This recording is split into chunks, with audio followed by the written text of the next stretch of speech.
All right. I am a huge fan of new fun gadgets and tools. I've been playing with GitHub CoPilot a bunch. I was worried that Copilot was going to make bad developers faster at writing bad code, and I wanted to find good, healthy ways of using it so when we're encouraging people to get more comfortable with AI, that they can use them in a healthy way. One of my great fears is that we're generating code that is hard to test, or that we're then generating tests, and those tests are not really good state-based stable tests. We're not really building good, stable code that is technically agile. We can build on top of it. So what I want to show you, I've only been playing with it for about a week, so it's still, like, I'm sure there's a million faster ways of doing this, but you'll get the feel for what I'm talking about. First things first, I'm going to pull up the design class diagram I'm working off of. I like this. It's a little case study we use because it gives you kind of a basic view of what we want to build. Doing design before helps a ton. Number one, because I always work on teams, so in order to divvy up the work, but also so that I can start thinking in testability and state-based tests. So if I already know what these methods are expected to do and how they're going to work together, makes it a lot easier to start from tests and build them up. This also lets me figure out a good path to take through. So what I'm going to do now for this little demo is I'm going to start at the bottom here, because then it helps me build up, and then when I create test doubles, it gets a little bit easier because the base class exists. So I'm going to start with this position class. It's basically just a data structure right now. In this iteration, kind of the next iteration, it'll start to have behavior. But it's a simple class just with a constructor, so I can use a little bit of TDD to get that going. Then I can work on the game map that uses those positions, and there's some looping in there as it creates the positions, and then I have these two methods, calculate and is position valid, that I can use TDD to generate. So let's get going. All I have over here right now is just the empty test class, so it's just an empty file. Everything else that's in here is because I started with a TDD, so I've got some cucumber wiring. There's no other code for this program right now, though, so I'm literally starting from the bottom up. So I have this position test unit test class here, and I know I want to actually have my first test, so I need my @test annotation. I know that much. And it's already going to start prompting me with things. And this is just based on the file name, y'all. So the fact that I called it position, it's guessing based on that. And I also have my cucumber test in here, what position is supposed to do. This is not too far off. I'm going to go ahead and hit tab and accept it. And you can see it fixed my imports and everything in VS Code here. As I look at it, what I'm going to do now is see, is this really what I want? I'm not terribly happy with the name. I prefer to be more explicit, but before I refactor, let's see if it's behaviorally right, and then we'll link it to a position class. So this is a new position, right? So I'm going to have an XY coordinate that goes into it. I want it to set the X and the Y, so it should be asserting that those values are correct. So I think behaviorally this is what I want. Now I'm just going to use quick fix in, I want to create a class just in VS Code. So I want to create that position class. I don't want that in test. I want that up in source. So I'm going to move that. Yes, I do. Cool. So now I have this position class. I have my position test. Now I have another problem. So this is still TDD, right? So I still have red. Quick fix. I want to create a constructor that's going to take those things. Sure do. Same deal with this. I want to create methods. Same deal here. I want to create methods. Whoops, I did not want to do that. I wanted to actually create a method. Yes. Okay, so everything's compiling. So now I'm going to run tests, right? So as tests are running, I should see, so I've got my cucumber tests there right now. Those are testing just kind of a simple assertion right now. Tests are green, which tells me some implementation happened over in that position class, right? Oh, sure enough. Interesting. So from a Java idiom, integers default to 0. So this shows me that my test was not strong enough because it needs to, I should have a failure right now. I haven't implemented. So I'm going to change these just to some numbers, 5 and 7. And I'll get to refactoring here in a second. And my assertions, of course, are wrong. So those also need to be 5 and 7. And let's run our tests now. Taking its sweet time. Thank you, Gradle. All right, we're seeing some failures. That is great news. That is what I expect. Okay, good. So now I have a red test That is the expected behavior that I wanted. Let's go and make this green, and then we'll refactor. Like this I and J are not correct, and I don't like the test name, but let's get it functional first, and then we'll go from there. So I know in my constructor, I actually want to set these values. So I need to have an X position. So I want an X and I want a Y. And then in here, I know what I want to do is X. Yeah. That's CoPilot, by the way, suggesting those things that you saw in gray. Tell me, hey, that's what I think you want. Once again, I'm not refactoring yet. I'm just saying, does that make my test pass? It does not. Oh, of course not. Look at my get X and get Y, y'all. They're just returning literals. I'm sure you were screaming that at me through the screen. So now we know we want that to return X, and we want that to return Y. This is good, actually strong TDD.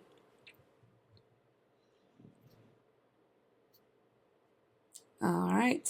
Not happy with how long these tests are taking.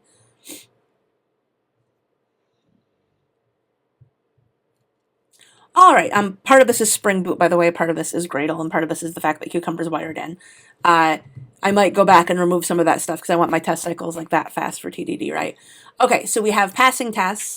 So now if I was wired into source code, which I'm not right now just because it's a local sample one, this is when I would commit and pull, or commit, pull, push. But first things first, because I'm not, let's go ahead and refactor some of this stuff. So I just want to... Let's change that one to X, and we want to change that one to Y. And now, because of how Java works, I have to say this dot X and this dot Y just to differentiate the scope. All right, and then let's run those tests again. Cool, looking green. All right, so this is another time when I would add commit pull push. And then let's go back to our position test. Is there anything here I want to refactor? Oh, yeah, I was not terribly happy with the name of this test method. So test constructor sets coordinate values. Yeah, and that is, just for, even though it doesn't do anything, I always run tests again. I'd rather run them and catch a silly mistake. All right, I think I like that. It is throwing me a warp. Add at least one. You're a liar. All right. These assertions are also not great for error messages, so I want to do an assert equals so I could have an expected and actual rather than just doing that inline true-false assertion. So I am going to change this one to an assert equals, which is going to make me do a static import. Yeah, and I want to do it's expected actual, so in this case. And then these are magic numbers that I'll need to refactor as well. All right, and let's do a quick fix on that. And I do want to add that static import. Cool. And I'm going to do the same thing on this one.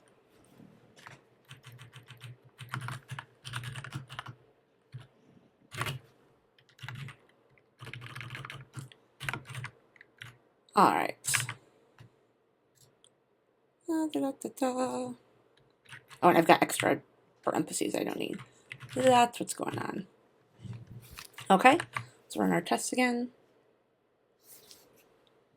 Expecting green, seeing green. Cool, so that's a good spot to be. What I'm going to do now is actually refactor that 5 and 7 into fields, or actually at least into local variables. Let me see if I can't get our little friend to do that. I don't know if I can or not. We'll find out. So I'm going to open my little CoPilot chat and say, refactor the 5 and 7 used in the constructor below into, yeah, let's do local variables called arbitrary x and arbitrary y. Let's see if it can figure that out. There we go. I have a sneeze in my nose, y'all. All right, we'll see if it'll pass. Okay.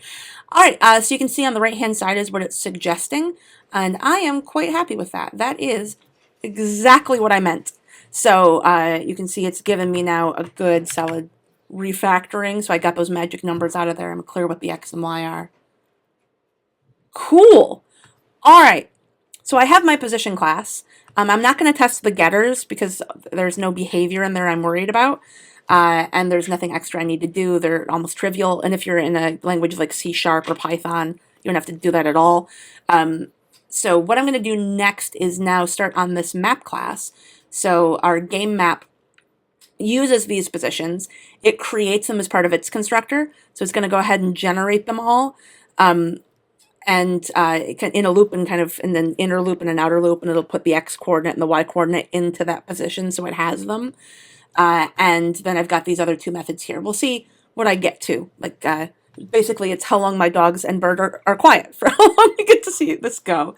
All right, so first things first, let's create that map test. Oh, there we go. Game map test. Cool. All right, and I want to do a test first, and I want to test the constructor.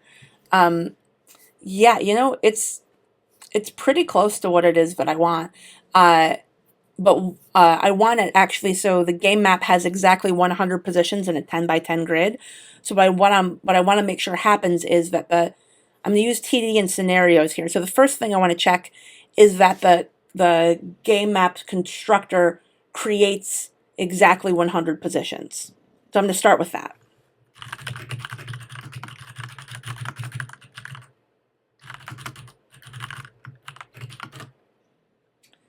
All right.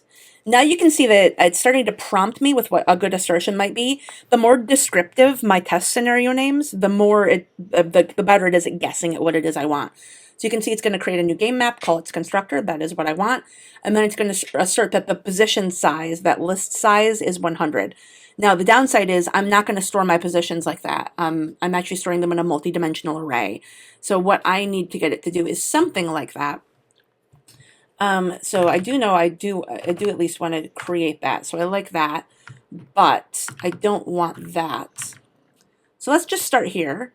And then I'm going to leave myself a comment. So when we get back from creating that game map class, assert that the positions, yes.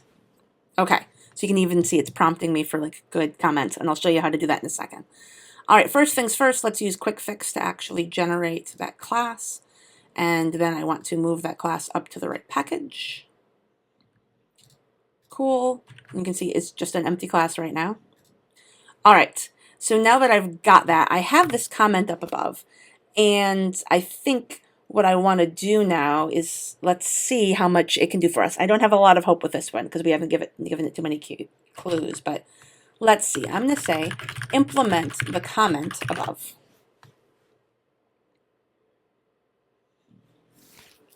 And this is not quite right. So see, I said I hadn't given a lot of clues. This is not quite there. What this will do is check to see is the first row, does it have 10 elements is what I'd be looking for, which is not too far off. Maybe that is what I will do. I will check that there are exactly 10 rows and each row's length is 10. I don't hate that, so I'm going to accept that. And then rather than 100, I'm going to do 10. All right. So yeah. Oh, it was doing that for me. I missed it, y'all. So it was getting the length of the entire thing, which would check to see, is it 10? Okay, yeah. Nope, this is good.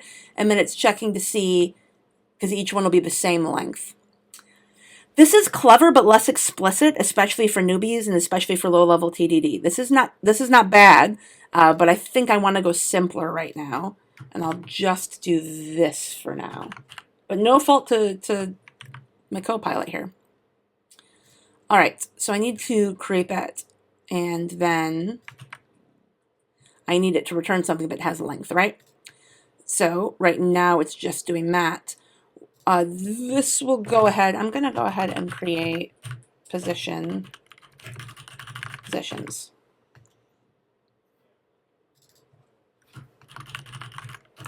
Oh, and it's giving me because I haven't imported it yet.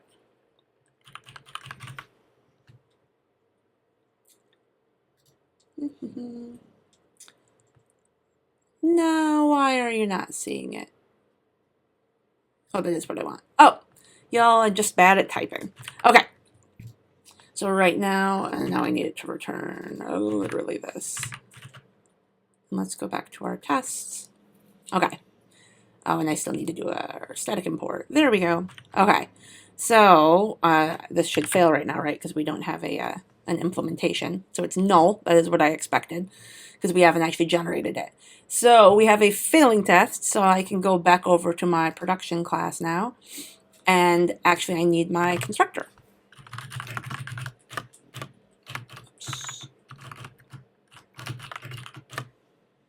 Okay, I'm probably, by the way, writing way more code than I actually need to write. CoPilot, you can already see, is prompting me based on where I'm headed.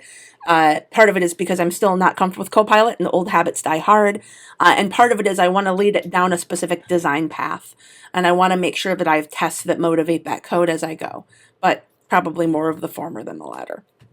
Okay, so this is saying we're going to go ahead and create that position of the array length that we expect. That's true.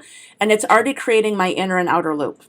Now, I have a couple of options. I am nervous about this because I don't have a failing test that's motivating it, but it is correct. That is what I want it to do. What I'm going to do is go ahead and accept that implementation. Here's the deal, though. I need to commit to making sure I'm writing tests that check that that is the case. So I need to have already thought through my test scenarios to get me there. This is not clean. What I would like normally when I do TDD, I want to make sure that I'm not lazy and I've, like, the tests made me write the code. This is where things get a little wonky because it's thinking ahead for me. And I might not end up with good test coverage if that's the case. So this is a risk. I can do this right now, or I can trust that it will prompt me for this later, right? So as I get there. This is a conundrum. I think what I'm going to do is actually not do that. And instead, I'm going to just have it create, but not populate. So actually, let me go ahead and do that. Because all it needs to do is do that. So what I can have it do is create a new position, because this is what I'm going to do right now. I'm going to purposefully have it do an implementation that is almost right, but not right, because I know that right there will force me to actually write the tests that I need to make sure that it's creating the positions with the correct coordinates. This will help us here. Okay.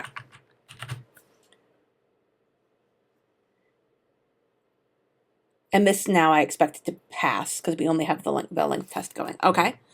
Now if I go back over to my test, I want to do the same thing with, yeah, that is what I wanted.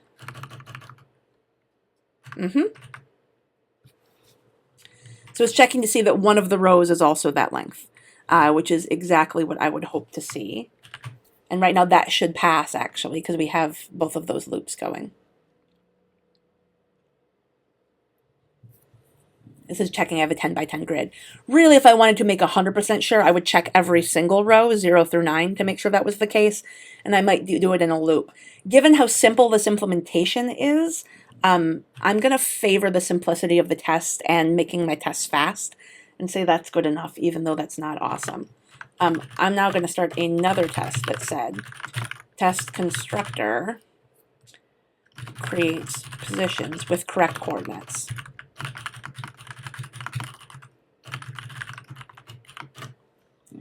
And let's see what it gives me. Yeah, okay.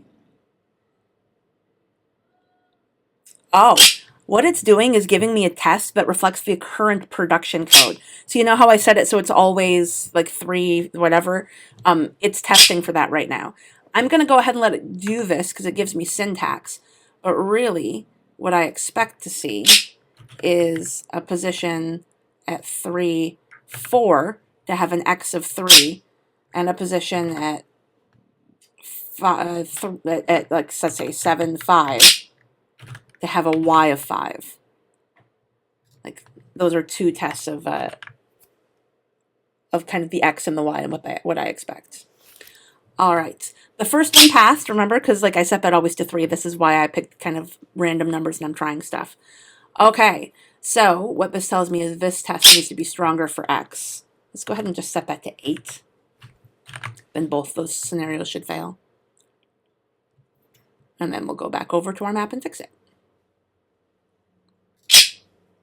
All right. Oh, because I forgot to change that. Okay, that is the case, but let's go back over here. So it was always 3, 3. Now let's set this to X and Y. And we'll run our tests again.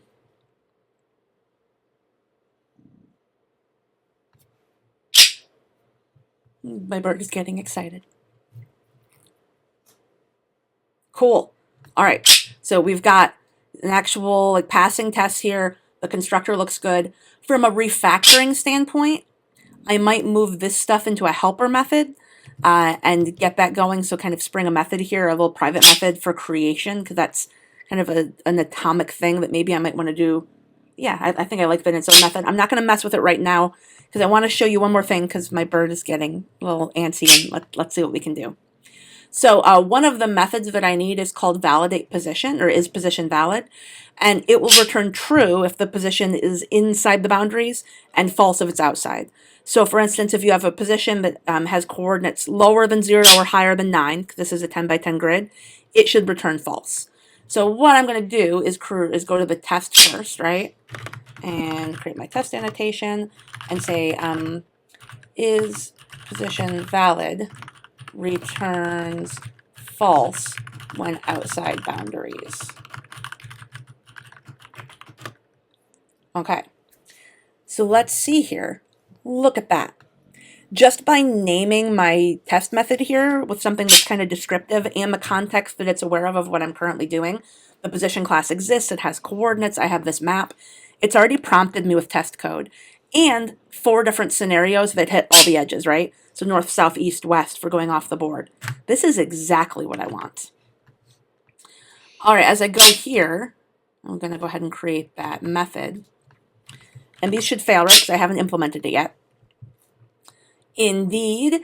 Okay, so let's go back over to our game map. And we know we want this to be a bool. And it should indeed take the position, yeah. Okay, so look at this. It is now implementing exactly what I want based on my test. So here, I'll hit tab so you can see it, and then we'll scroll around. What we have here is getting the x is if that's greater than 0 or if it's less than the length. So that's the, we want to make sure it's inside there. It's checking to see if all of that is true. So if it's inside the boundaries, if it's greater than 0, less than length, if it's inside 0 to 9, and it's even parameterized that. So like if the array is longer, that's fine too. It will return true. Otherwise, if any of this is not true, it will return false. I expect green tests now.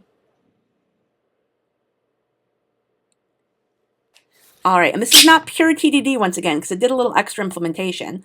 So this forces me now to go back and then remember, so this is not awesome, to do the flip side. So void is position valid, returns true in inside boundaries. Oh, hey, look at that. And that is exactly what I want. So now we're testing the inverse of that. I'm okay with these test cases. I would prefer we don't always do corners, because sometimes I like to be explicit with the fact, but like 5,7 is also inside the boundaries. But I can absolutely add more scenarios and test cases there if I want. But I'm pretty confident in what we have going on.